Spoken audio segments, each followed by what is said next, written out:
Assalamualaikum warahmatullahi wabarakatuh. Di sini saya dan teman-teman saya akan menjelaskan materi terkait langkah konsultasi, yaitu menggali data. Anggota kelompok kami terdiri dari Erika Nandasari, Grace Sabat Artika, Elvira Mawabon, dan saya sendiri, Elvina Rifdayanti.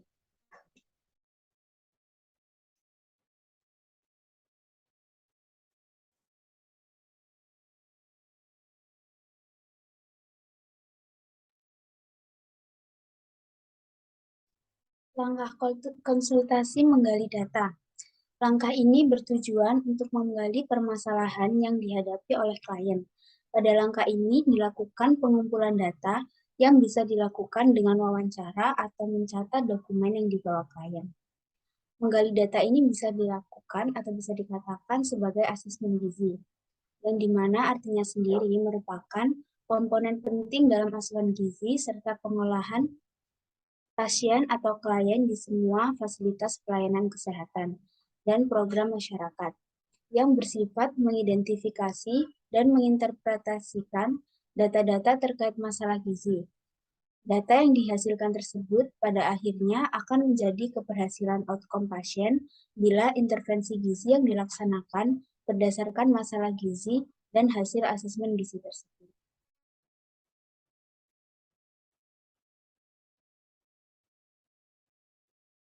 Penerapan asesmen gizi, yaitu ada menelaah kasus, memilih dan mengelompokkan data asesmen gizi, menilai dan menyimpulkan data asesmen gizi, dan yang terakhir mencatat data hasil asesmen gizi.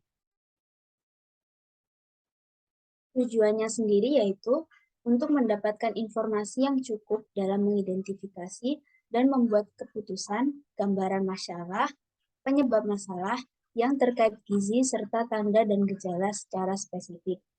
Kemudian untuk mencegah kejadian berlanjut malnutrisi pada pasien yang beresiko malnutrisi dengan cara mengidentifikasi kemungkinan masalah gizi di awal intervensi atau rujukan. Kemudian dapat mengidentifikasi kemungkinan masalah gizi pasien yang malnutrisi untuk kemudian dilakukan intervensi gizi.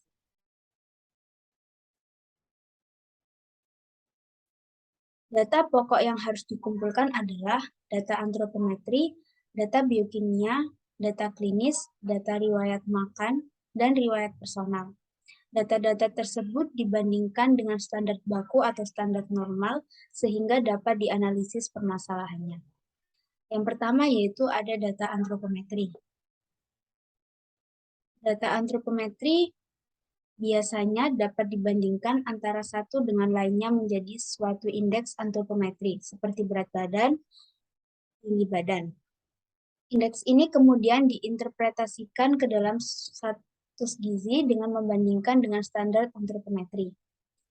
Contohnya seperti indeks massa tubuh yang bisa dilihat, yang indikatornya yang digunakan yaitu mengukur tinggi badan dan berat badan. IMT bisa ditemukan dengan menghitung berat badan dibagi tinggi badan dalam meter dikali tinggi badan dalam meter. Kemudian dari hasil IMT tersebut kita bandingkan dengan standar menurut Departemen Kesehatan, apakah pasien kita termasuk kurus, overweight, atau gemuk. Yang kedua, contoh dari antropometri adalah pengukuran lingkar lengan atas atau lila. Pengukuran pada wanita hamil dan wanita menyusui menurut Departemen Kesehatan. Pengukuran lila pada wanita usia subur merupakan salah satu cara untuk mendeteksi kelompok beresiko kekurangan KIK atau kekurangan energi kronik. Ambang batas lila dengan resiko KIK di Indonesia adalah 22,5. Apabila lila kurang dari angka tersebut atau bagian merah pita lila, artinya wanita tersebut mempunyai resiko KIK dan diperkirakan akan melahirkan bayi dengan berat badan lahir rendah. Yang kedua yaitu data biokimia atau laboratorium. Data biokimia tersebut bisa mengetahui keadaan gizi klien melalui pemeriksaan darah.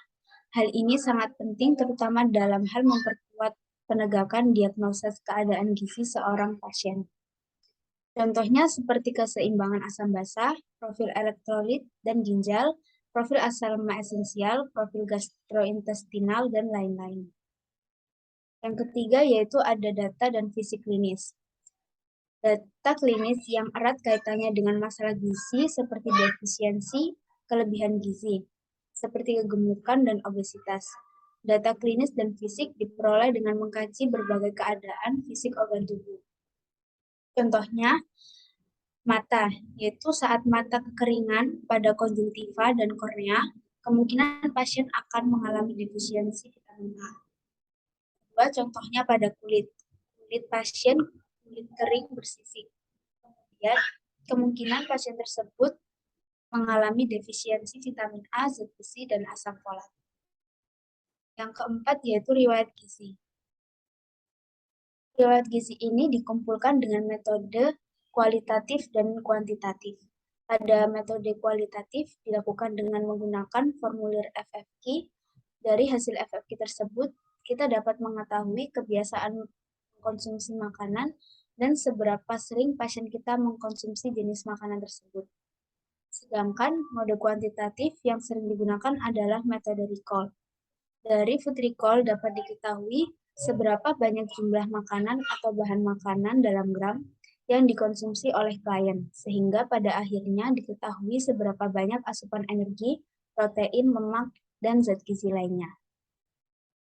Yang kelima yaitu data riwayat personal yang terkait dengan konsumsi makanan seperti ada tidaknya alergi makanan, ada tidaknya pantangan, keadaan sosial ekonomi, pola aktivitas, riwayat penyakit keluarga, masalah psikologi yang berhubungan dengan masalah gizi klien.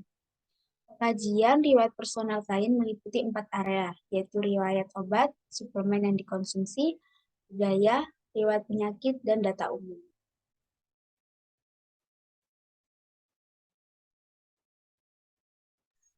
Selanjutnya, menegakkan diagnosis gizi. Penegakan diagnosis gizi klien dilakukan berdasarkan pengkajian masalah yang dilakukan pada langkah 2. Tujuan dari langkah ini adalah menentukan masalah gizi yang dihadapi klien atau problem, menentukan etiologi atau penyebab masalah, menentukan tanda dan gejala masalah tersebut. Hal tersebut sering dikenal dengan PES, yaitu meliputi problem atau masalah, etiologi atau penyebab, signs dan symptoms atau tanda dan gejala. Dalam menetapkan diagnosis gizi, ada 3 domain yang harus diperhatikan oleh konselor. Ketiga domain tersebut meliputi domain asupan zat gizi, domain klinik, dan domain perilaku. Next.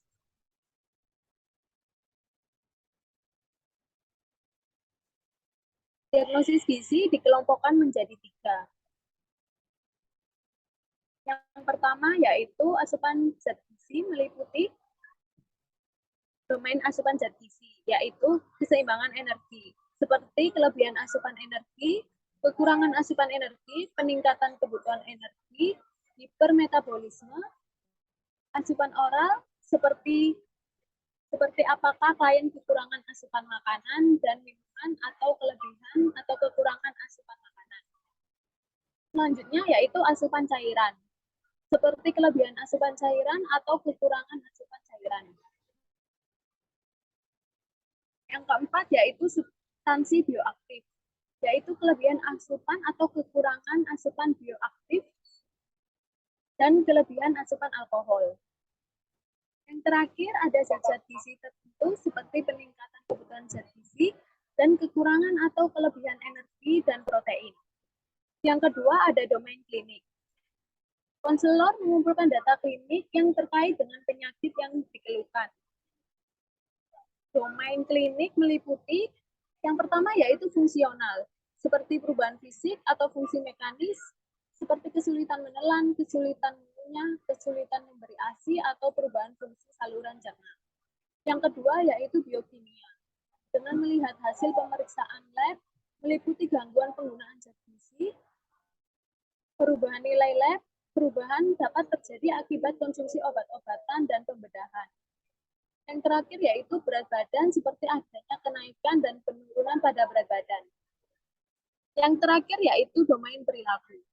Domain perilaku ini merupakan hal yang sangat penting dalam status kesehatan seseorang. Karena perannya dalam kesehatan seseorang merupakan faktor terbesar nomor 2 setelah lingkungan. Dalam konseling gizi ada 3 hal domain perilaku. Yang pertama yaitu pengetahuan dan keyakinan. yaitu pengetahuan tentang pangan dan gizi, kepercayaan, pantangan atau tabu tentang makanan, gaya hidup, dan masalah perubahan pola makan. Misalnya pada kasus anemia yang dialami oleh remaja putri. Bagaimana pengetahuan remaja putri tentang zat besi dan anemia. Yang kedua yaitu aktivitas fisik dan fungsi, seperti ketidakmampuan dalam melakukan aktivitas fisik, kemampuan dalam mengatur diri, dan ketidakmampuan dalam menyiapkan makanan yang sehat. Yang terakhir, akses dan keamanan pangan, seperti asupan makanan yang tidak aman dan akses untuk mendapatkan makanan sehat yang relatif sulit. Contohnya pada masyarakat perkotaan, di mana banyak tersedia makanan siap saji atau fast food, dan kesibukan masyarakat yang cenderung mengonsumsi makanan siap saji. Next.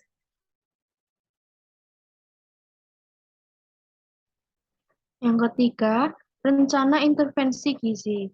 Setelah menetapkan diagnosis masalah klien berdasarkan domain asupan, domain klinik, dan domain perilaku, maka langkah selanjutnya adalah menentukan rencana intervensi yang akan dilaksanakan untuk mengatasi masalah yang dialami klien. Pada langkah ini, konselor harus melibatkan klien dalam perencanaan. Pada langkah ini, konselor perlu mempertimbangkan antara lain identifikasi strategi pemecahan masalah dengan mempertimbangkan masukan dari klien. Langkah awal dalam pemecahan masalah adalah menentukan kebutuhan energi dan zat gizi lainnya, serta menetapkan persepsi dietnya. Hal lain yang perlu diperhatikan adalah membuat alternatif pemecahan masalah. Dalam membuat alternatif pemecahan masalah, perlu memperhatikan potensi, kekuatan yang dimiliki klien, dan faktor yang menghambat program intervensi. Next. Memperoleh komitmen. Komitmen merupakan kunci dari keberhasilan proses konseling. Tujuan dari langkah ini adalah memperoleh kesepakatan antara konselor dengan klien. Kesepakatan tersebut dipakai sebagai komitmen dalam melaksanakan preskripsi, diet, dan aturan lainnya. Berikan pemahaman, dukungan, motivasi, dan bangun rasa percaya diri klien untuk melakukan perubahan diet yang sesuai anjuran dan disepakati bersama. Tekankan pula bahwa perubahan yang dilakukan adalah semata-mata untuk kebaikan kondisi klien. Next. Menurut Persaki 2010, ada 3 langkah dalam melakukan intervensi gizi, yaitu yang pertama, menghitung kebutuhan energi. Perhitungan kebutuhan energi, menghitung kebutuhan energi dapat dilakukan dengan beberapa metode.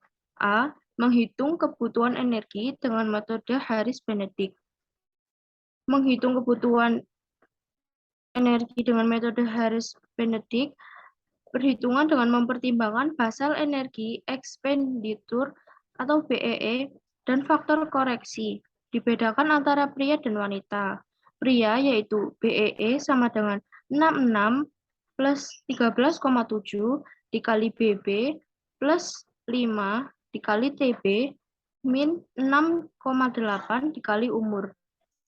Sedangkan pada wanita, BEE sama dengan 66 plus 9,6 dikali BB plus 1,7 dikali TB min 4,7 dikali umur.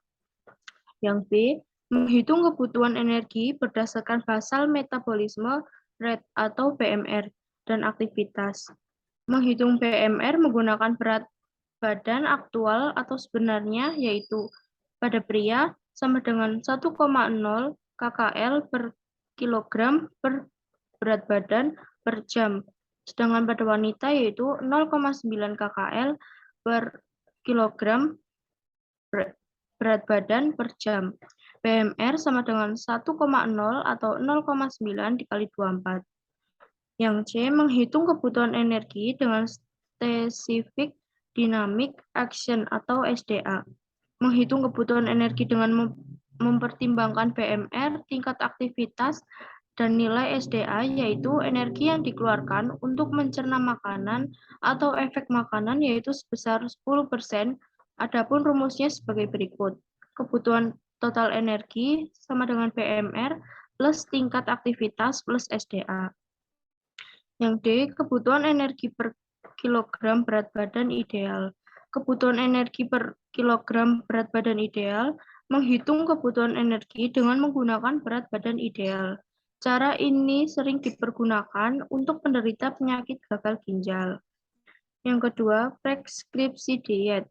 Preskripsi diet disebut dengan batasan pengaturan makanan yang meliputi kebutuhan energi dan zat gizi serta makanan lain yang disusun berdasarkan hasil diagnosis gizi dan penyakit yang dapat dibuat oleh dokter atau dietitian. Tujuan preskripsi diet adalah memberi petunjuk atau arahan khusus kepada klien untuk mengubah perilaku makan. Bentuk makanan disesuaikan dengan kondisi klien seperti makanan cair, lunak, dan biasa. Makanan apa yang diperbolehkan dan makanan apa yang tidak diperbolehkan. Jumlah yang dikonsumsi dan kandungan makro dan zat gizi mikronya sesuai dengan kebutuhan gizi dan penyakitnya. Yang ketiga, melakukan konseling gizi. Dalam melakukan konseling, konselor dan klien saling berdialog. Konselor menjelaskan hasil diagnosis seperti status gizi klien, hasil pemeriksaan biokimia, data klinis klien, kebiasaan makan, asupan energi, dan zat gizi lain. Klien diharapkan memahami permasalahan berdasarkan data atau diagnosis tersebut. Setelah klien memahami masalahnya, konselor kemudian menjelaskan tujuan diet, prinsip diet yang akan dilaksanakan. Yang penting didiskusikan dengan klien adalah beberapa hal seperti berikut. 1. Perubahan pola makan. 2. Makanan yang boleh atau tidak boleh dimakan. 3. Hambatan-hambatan yang mungkin terjadi dan alternatif pemecahnya. Yang keempat, perubahan perilaku yang berkaitan dengan aktivitas gaya hidup. Yang kelima, catatan medis dan konseling lainnya. Next.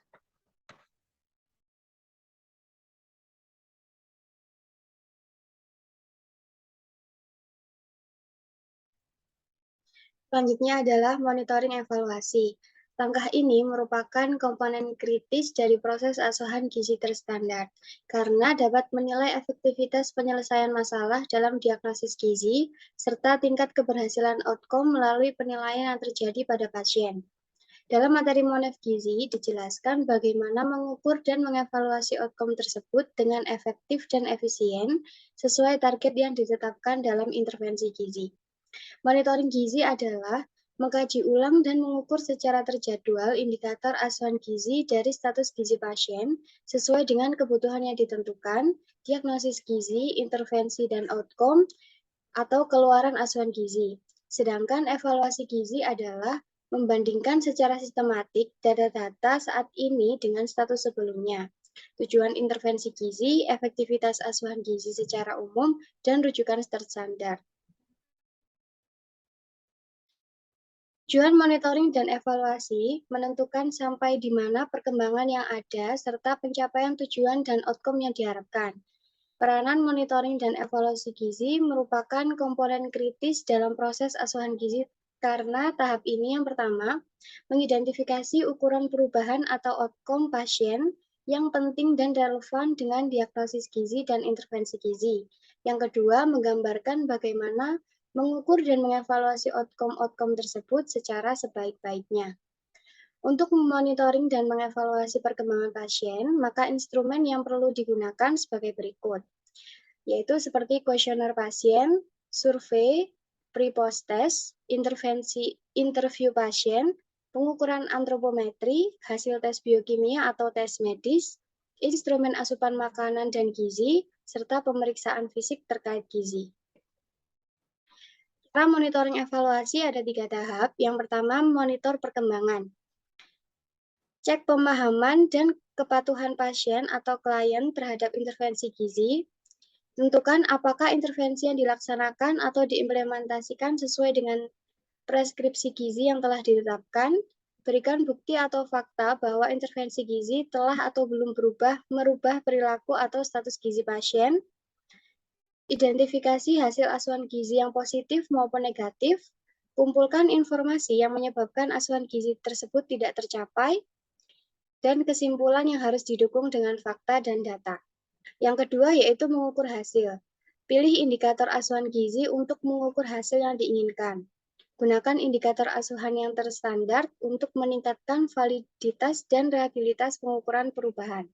Yang ketiga yaitu evaluasi hasil. Bandingkan data yang dimonitoring dengan tujuan preskripsi gizi atau standar rujukan untuk mengkaji perkembangan dan menentukan tindakan selanjutnya. Kemudian evaluasi dampak dari keseluruhan intervensi terhadap hasil kesehatan pasien secara menyeluruh. Yang terakhir yaitu mengakhiri konseling atau terminasi. Terminasi dilakukan pada tahap terakhir konseling. Konselor dapat mempersiapkan klien melalui ucapan-ucapan bahwa konseling telah berakhir. Konselor juga dapat menyiapkan leaflet, brosur, booklet, dan yang lain-lain. Konselor tetap membuka kesempatan kepada klien untuk kunjungan berikutnya bila memerlukan kunjungan ulang. Ada dua jenis dari terminasi, yaitu yang pertama, akhir dari suatu sesi konseling, yang biasanya dilakukan setelah 50 menit. Biasanya dilakukan oleh konselor. Sebelum mengakhiri konseling, konselor membuat ringkasan atau kesimpulan, dan apabila waktu sudah habis, diusahakan untuk tidak mendiskusikan materi baru pada sesi akhir. Dan yang kedua, akhir dari suatu proses konseling, di mana terminasi ini dilakukan setelah beberapa kali pertemuan. Sebagai persiapan mengakhiri konseling, konselor perlu untuk mengevaluasi hal-hal terkait dengan masalahnya. Baiklah, mungkin itu saja yang dapat kami sampaikan. Kurang lebihnya kami mohon maaf. Sekian dari kami. Wassalamualaikum warahmatullahi wabarakatuh.